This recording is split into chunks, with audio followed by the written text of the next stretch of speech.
Tracking, alerting, protecting. This is WKYT News at 6. A number of people called for help after an accident involving a 6-month-old child in Laurel County.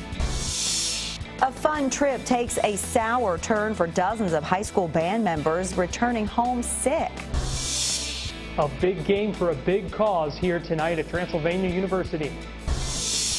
And something in a tree is creating lots of buzz in a central Kentucky community. WKYT News at 6 starts now.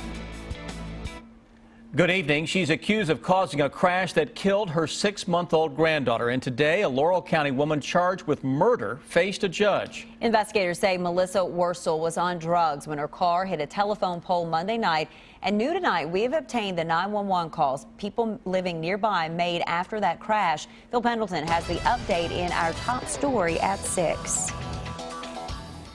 The 911 center in Laurel County was flooded with phone calls just after 10 o'clock Monday night. 911. Yeah, we got a wreck out here on Parker Road. It's been a car wreck on Parker Road.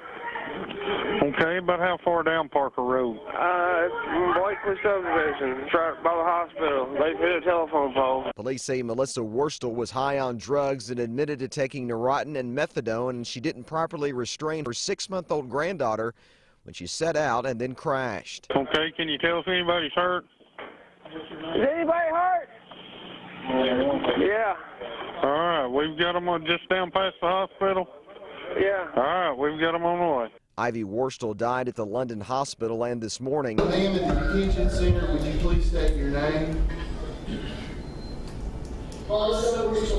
Worstel pleaded not guilty to charges of murder, operating a motor vehicle under the influence, and other drug-related offenses. You may be wondering why Melissa Worstel had custody of this child. The sheriff's office tells me there was a signed agreement stating that she was to have custody of the child when she turned 36 days old. In 14 F-867, you're charged with murder, and that is a Class A felony. Worstel remains in jail on a $250,000 cash-only bond. Funeral arrangements for the baby are being handled by Walker Funeral Home in Leslie County. In Laurel County, Phil Pendleton, WKYT. Worstel is scheduled to be back in court for a preliminary hearing next Tuesday. It's been a dreary day across the bluegrass, and the rain will not be staying away for much longer. Chief Meteorologist Chris Bailey has your latest forecast. Hey, Chris. Hey, Sam. Indeed, a lot of dreary skies out there yet again today, and those chilly temperatures, many areas struggling to get out of the 30s, and we're in the 30s to begin the dry evening before the rains do arrive. Take a look at the numbers out there right now. 35 is the cold spot in Lexington, 36 around us into Mount Sterling, Moorhead, hello, Richmond and Danville, even southeastern Kentucky, where we had 50s to start the day. We promised some 30s to end it, and there you go. 31 is the wind chill right now into central Kentucky, so do bundle up if you're going to be out and about. But it is a dry evening forecast. By 11 o'clock, most areas are down into the low 30s. But we are tracking the return of the rain, that little weak area of high pressure that is giving us the low-level cold air across the region now just simply is not strong enough to keep the rains at bay. So what you see across Tennessee, back into parts of Arkansas, that is just the beginning of a very wet period. Those chilly rains return for tomorrow. Temperatures begin to spike up on Friday. That introduces the potential for some heavy rain and a rumble of thunder here in the first week of December. How about that? And then early next week, guys, when I come back in a little bit, I'm going to show you a couple of maps that will introduce the potential for a little winter weather threat. That's in about 10 minutes. Thank you, Chris. It was a trip of a lifetime, the opportunity to perform during the Macy's Thanksgiving Day Parade in New York City. But some members of the Dunbar High School Marching Band picked up an unwanted souvenir while in the Big Apple. Yeah, they have been sick with flu-like symptoms. This comes as health leaders confirm Lexington's first flu case of the season. Jerica Insko has the health alert.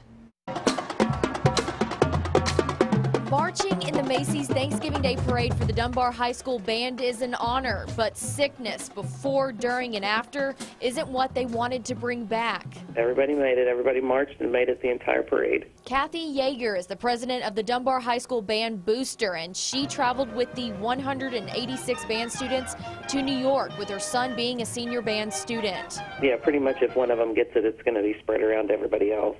Yeager says she has the flu and is too sick to talk on camera, and she tells us nearly 100 band students and 2 band directors have the same problem with strep and flu-like symptoms. Sore throat, congestion, fever, just aches, and just generally feeling bad. We talked with the doctor with the Lexington Clinic, and he says that they've seen a lot of flu cases walk through these doors within the last 3 days, and he says that most of the cases have been Dunbar High School band students. Dr. Robert Branton at the Lexington Clinic says he contributes the spread of sickness to the marching band's New York trip. Then they all traveled back to Lexington together, so now they're sick together. I don't think it's unusual that this would happen. I think it's unfortunate that it did happen, but when you're dealing with the flu, it can be very contagious. It is flu season, so the Lexington-Fayette County Health Department sent out a letter to Dunbar High School parents encouraging them to keep their sick kids at home. In Lexington, Jerica Insko, WKYT. School officials say only 20 Dunbar High School students were out sick today, but more were out yesterday. State health leaders say there are now 25 confirmed flu cases statewide, and Kentucky's flu activity is now considered regional. We have an update tonight on a man shot by Lexington police. UK hospital telling us that Joseph Kilburn had been released from the hospital, but he later went back. As of this afternoon, he is listed in critical condition. We do not know why his condition changed. Lexington police shot Kilburn last month after they say he tried to run down 2 officers with his truck, and Kilburn's mother told us he was shot in the head. Police charged Kilburn with wanton endangerment and fleeing or evading police. He is scheduled to be arraigned on January 7th. Tonight, we are tracking the investigation into a crash in Anderson County that sent 3 people to the hospital. The crash happened around 1 this afternoon on US 127 at the Highway 151 intersection near Lawrenceburg. State police say a truck rear-ended a car, causing the car to hit another car stopped in front of it. Firefighters say 2 people suffered life-threatening injuries and a 3rd person was seriously injured. US 127 was closed for 3 hours but has since reopened. The deadline to apply to become Lexington Police Chief is next Wednesday, and the city is not wasting any time searching for Chief Ronnie Baston's replacement. He's leaving to become Public Safety Commissioner. Mayor Jim Gray has a search committee that will recommend candidates, and one of the members is the president of the Fraternal Order of Police. I'm going to be focused on finding somebody who understands the climate of Lexington, understands what's important to the citizens, what's important to the police officers, because it's important that we provide basic quality police services for the citizens. The Urban County Council still has to confirm Chief Ronnie Baston's new job. A hearing is scheduled for tomorrow at 5:15. Chief Baston will retire as chief in January. Right now, he makes more than $149,000 a year. His new job will pay just under $125,000. We've learned that in addition to the commissioner's salary, Baston will also receive a pension from the police department. A robbery at an eastern Kentucky store has an unusual twist. The victim thinks the robber is a regular customer. Police say a man armed with a gun robbed Adams Market in Leslie County last night. The store's owner tells us the cashier working at the time noticed some familiar things about the robber. She knew immediately who it was because she started to say, "Are you joking?" Because it's somebody that she had waited on every day. The cashier followed the robber's demands anyway. The store's owner says that he ended up stealing more than $800. The owner says the cashier was offered some time off work after the robbery, but she decided to continue her normal schedule. At last check, police had not made any arrests for that robbery. Her fight against a rare form of cancer has inspired many people around this country. And tonight, college basketball player Lauren Hill is expected to be in Lexington. Her Mount St. Joseph's basketball team plays at Transylvania University tonight. Transies planned a special honor for Hill and a former Transy athlete as well who's also battling cancer. Garrett Weimer has a story new at 6.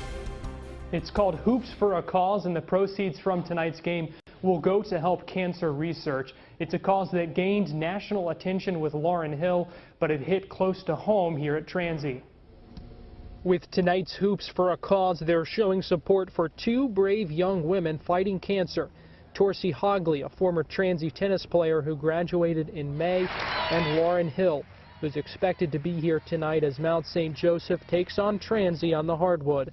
But everyone involved says tonight is about more than just the basketball game. You know, obviously we want to play well tonight in front of the crowd, but more importantly, we want to be reminded that, you know, this is a game. We're all really fortunate to show up and be able to do that. But there are bigger pieces to the world than that. I think when you see someone who's in the most vibrant part of their life, you know, 18 to 22-year-olds, you don't think about death. And so to see two young ladies step up and show the courage and the strength that both of them have, it's a tremendous testimony to who they are and their character, and something that we all should stand behind and support. They're also selling T-shirts tonight, and that will also go to help raise money for cancer research. At the Clive M. Beck Center in Lexington, Garrett Weimer, WKYT. Tonight's game between Transy and Mount St. Joseph tips off at 7:30.